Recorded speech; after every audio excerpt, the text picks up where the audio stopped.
Welcome to TS news digital special story. China ఒకప్పుడు భారత్ కన్నా నిరుపేద దేశం. ఏ రంగంలోనైనా అంతంత మాత్రంగానే ఉండేది ఆ దేశ పరిస్థితి. అలాంటి చైనా ఈరోజు అగ్రరాజ్యం అమెరికాతో డి అంటోంది. అభివృద్ధి చెందామని చెప్పుకునే దేశాలన్నీ చైనా గ్రోత్ని చూసి భయపడిపోతున్నాయి. వెనుకబడిన దేశాలన్నింటికీ ఫైనాన్సింగ్ చేస్తూ వాటిని తన బేస్ క్యాంపుల్లా మార్చుకుంటుంది చైనా. అలా పాకిస్తాన్కు కూడా బ్యాక్ బోన్లా వ్యవహరిస్తోంది. ఈ రెండు దేశాలకు ఇండియా ప్రత్యక్షంగా పరోక్షంగా శత్రువే. భారత్ను దెబ్బ కొట్టాలని ఎదురు చూస్తున్నవే. ప్రస్తుతం భారత్ పాక్ మధ్య ఉద్రిక్త పరిస్థితులు నెలకొనడంతో చైనా ఏం చేస్తుందా అనేది కీలకంగా మారింది. అసలు భారత్ కన్నా ఎంతో వెనుకబడ్డ చైనా మనల్ని ఎలా అధిగమించగలిగింది? చైనాకు అది ఎలా సాధ్యమైంది? భారత్కు చేతకానిది ఏంటి? ఈ 40-50 ఏళ్లలో చైనా ఎలా ఎదిగింది? అందుకు దోహదం చేసిన కారణాలేంటి? చైనా పలకడానికి చాలా సింపుల్గా అనిపిస్తుంది, కానీ వరల్డ్ కంట్రీస్లో ఈ దేశానికి ఉన్న ప్రత్యేకతలు వేరు. బయటి దేశాల రహస్యాలు తెలుసుకోగల చైనా తమ దగ్గర నుంచి చిన్న విషయాన్ని కూడా బయటికి పొక్కనీయకుండా జాగ్రత్తల్ని తీసుకుంటుంది. అంతా పకడ్బందీగా ఉంటాయి చర్యలు. అక్కడ భద్రతా పరంగా అత్యున్నతంగా ఉంటుంది డ్రాగన్ కంట్రీ. అందుకే చైనాలో ఏం జరిగినా ప్రపంచానికి తెలిసేందుకు చాలా సమయం పడుతుంది. ఇక అభివృద్ధి విషయంలో అందరినీ సైడ్ చేసేసి ఎవరు ఊహించనంత వేగంగా దూసుకెళ్తుంది ఈ కమ్యూనిస్ట్ దేశం. ఆర్థికంగా సైనికంగా ఎలా చూసుకున్నా చాలా శక్తివంతంగా ఎదిగింది. చైనా గురించి ప్రస్తావన వస్తే ఇలాగే ఉంటాయి వర్ణనలు, విశ్లేషణలు. వావ్ అనిపించుకోవడానికి, అమ్మో అని భయపడటానికి చాలా కష్టాలే పడింది చైనా. ఈ ఎదుగుదల వెనుక దశాబ్దాల కృషి ఉందనే విషయాన్ని మనం మర్చిపోవద్దు. ప్రపంచ అగ్రగామిగా ఉండాలన్న లక్ష్యం, దాన్ని నెరవేర్చుకునే క్రమంలో అలవడిన మొండి పట్టుదల, ఎవరి మీద ఆధారపడని నేచర్ అన్నీ కలిసి చైనాని అనఫిషియల్గా నంబర్ 1గా మార్చేశాయి. కమ్యూనిస్ట్ సిద్ధాంతాలతో పేదరికం అనుభవించిన చైనా ఆ తర్వాత క్యాపిటలిజం లక్ష్యాలను అందుకొని దూసుకెళ్ళింది. మావో జెడాంగ్తో మొదలు పెడితే ఇప్పుడు షీ జిన్పింగ్ వరకు పాలకులంతా కూడా చైనాని ఒక అగ్రగామిగా నిలబెట్టడానికి కృషి చేసిన వారే. 1950-60లో మావో సేటుంగ్ పాలనలో నికార్సైన కమ్యూనిస్టు సిద్ధాంతాల పునాదులపై మొదలైంది చైనా విజయయాత్ర. సోవియట్ సహాయం, స్వయం ప్రతిపత్తి అంటూ రెండింటి సమ్మేళనంతో దేశంలోనే పారిశ్రామీకరణకు బేస్ వేయడంపై ఫోకస్ పెట్టి మరీ విజయం సాధించింది చైనా. 1978లో డెంగ్ జియాంగ్పింగ్ ఆధ్వర్యంలో అనేక నిర్ణయాలు. మావోయిజాన్ని వదిలేయాలని నిర్ణయం, అంతర్జాతీయ సహకారంతో ఆర్థికాభివృద్ధిపై దృష్టి. 1990లో సైద్ధాంతిక ఆర్థిక రంగాల్లో అనేక సంస్కరణలు. చైనా వృద్ధిని అమాంతం దూసుకెళ్లేలా చేసిన జియాంగ్ జమీన్. కమ్యూనిస్ట్ పార్టీ ఆర్థిక కార్యకలాపాల్లో ప్రైవేట్ వాణిజ్యవేత్తలకు స్థానం. రాజ్యాంగంలోనూ మార్పులు చేసిన జియాంగ్ జమీన్. ప్రైవేట్ యాజమాన్యానికి హక్కులు కల్పిస్తూ నిర్ణయం. అదే సమయంలో పార్టీ నియంత్రణలో పనిచేస్తూ పాలనకు లోబడి ఉండాలనే షరతులు. ఫలితాలిచ్చిన సంస్కరణలు, విప్లవాత్మక నిర్ణయాలు. 1978 నుంచి 2003 నాటికి అనూహ్యంగా పెరిగిన ఎగుమతులు. 1952, 1977తో పోల్చితే 28 రెట్లు పెరిగిన ఎక్స్పోర్ట్స్. 1978, 2003 మధ్యలో విదేశీ ప్రత్యక్ష పెట్టుబడులపై దృష్టి. సుంకాలు, పన్నులు, వాణిజ్య ప్రోత్సాహకాలు ప్రకటన.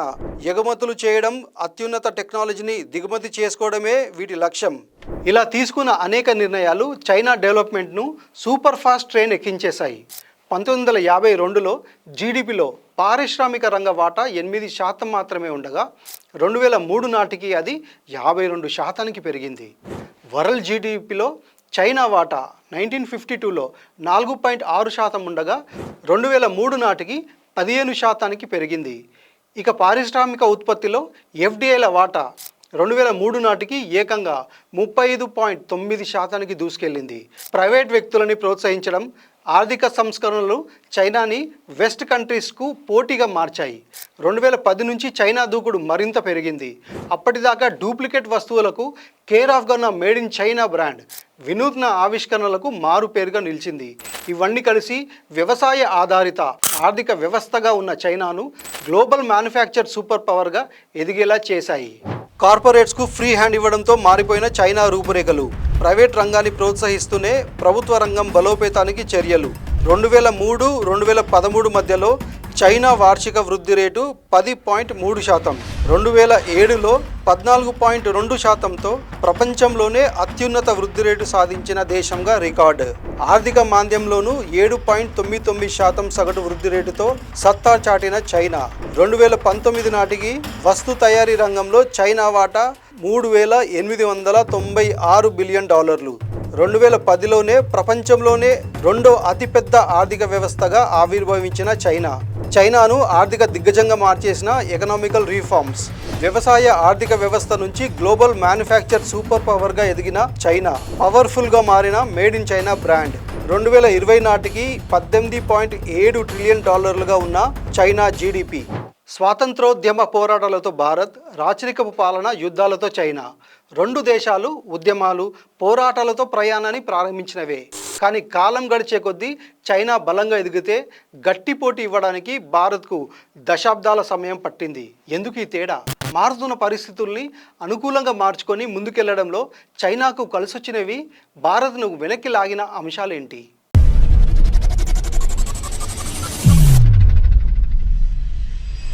ఒకప్పుడు భారత్ కంటే ఆర్థికంగా బాగా వెనుకబడిన దేశంగా ఉండేది చైనా.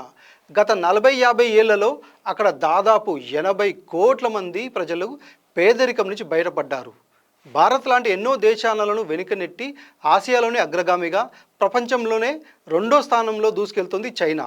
1978లో కేవలం $150 బిలియన్ ఉన్న ఆ దేశ స్థూల జాతీయోత్పత్తి 2024 నాటికి $18.7 ట్రిలియన్ కాగా 2025 చివరి నాటికి ఇది $19.53 ట్రిలియన్ చేరవచ్చని అంచనా. దాదాపు 50 ఏళ్ల క్రితం ఆ దేశం చేపట్టిన ఆర్థిక సంస్కరణ విధానం చైనాను అంతర్జాతీయ మార్కెట్ పోటీలో నిలబెట్టాయి. ఇక అప్పటి నుంచి వెనక్కి తిరిగి చూసింది లేదు. ప్రస్తుతం ఎవరు టచ్ చేయలేని పొజిషన్కు చేరుకుంది డ్రాగన్ కంట్రీ. ఎందుకు మిగిలిన దేశాలు చైనా దరిదాపుల్లోకి కూడా వెళ్ళలేకపోతున్నాయంటే బోల్డ్ అని కారణాలు. సప్లయర్స్, మ్యానుఫ్యాక్చరర్స్, డిస్ట్రిబ్యూటర్స్, ఇలా చైనాకున్న మ్యానుఫ్యాక్చరింగ్ ఎకోసిస్టమ్ ప్రపంచంలో ఎక్కడా కనిపించదు. రా మెటీరియల్ ప్రాసెస్ దగ్గర నుంచి వస్తు తయారీ, తక్కువ ఖర్చుకే దొరికే లేబర్, ఇలా ఎన్నో అంశాలు చైనాకి పెద్ద అడ్వాంటేజ్. ఇక 1970ల నుంచి వ్యూహాత్మక నిర్ణయాల్లో వెనుకబడటం, పాలసీ ఫెయిల్యూర్స్ భారత్ను చైనాతో పోటీకి దూరం చేశాయి. ఆ సమయంలోనే చైనా ఉత్పత్తి తయారీ రంగంలో ఎదుగుతుంటే భారత్ మాత్రం స్థిరమైన అభివృద్ధి, పారిశ్రామిక విధానాలు అందిపుచ్చుకోవడానికే ఇబ్బంది పడింది.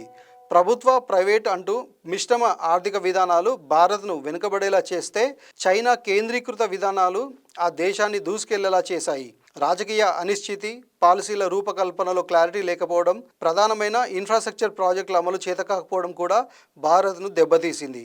ఇక చైనా ఇన్ఫ్రాలో భారీ పెట్టుబడులు పెట్టి ఆర్థిక వ్యవస్థను ఉరుకులు పెట్టిస్తే, భూసేకరణ, పాలకుల నిర్ణయాల్లో అలసత్వం అలాంటివి మన దేశానికి శాపంగా మారాయి.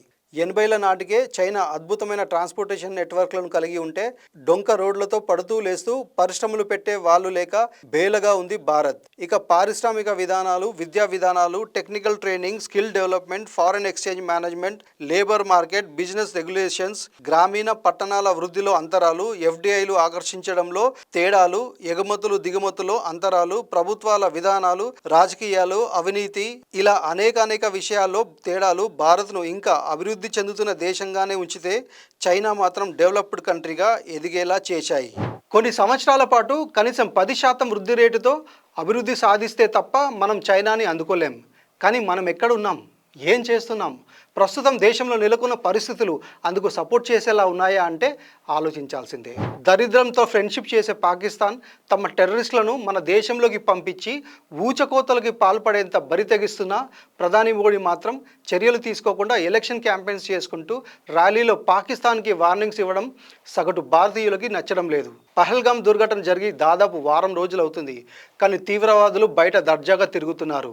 అప్పులకి దివాలకి మధ్య బతికే పాక్ను డీల్ చేయడానికి కింద మీద పడితే అమెరికానే అల్లాడిస్తున్న చైనాను ఎదుర్కోవాలంటే ఫుల్లీ హ్యాండ్సప్ అయిపోతామేమో. కాబట్టి ఇప్పటికైనా రాజకీయాల్ని పక్కన పెట్టి దేశాభివృద్ధి మీద ఫోకస్ పెడితేనే ఇండియా పవర్ఫుల్ కంట్రీగా మారేది. లేకపోతే ఒకప్పుడు ఇండియన్ క్రికెట్ టీంను పిలిచినట్టు పేపర్ టైగర్స్గా మన దేశం కూడా మిగిలిపోయే ప్రమాదం ఉంది.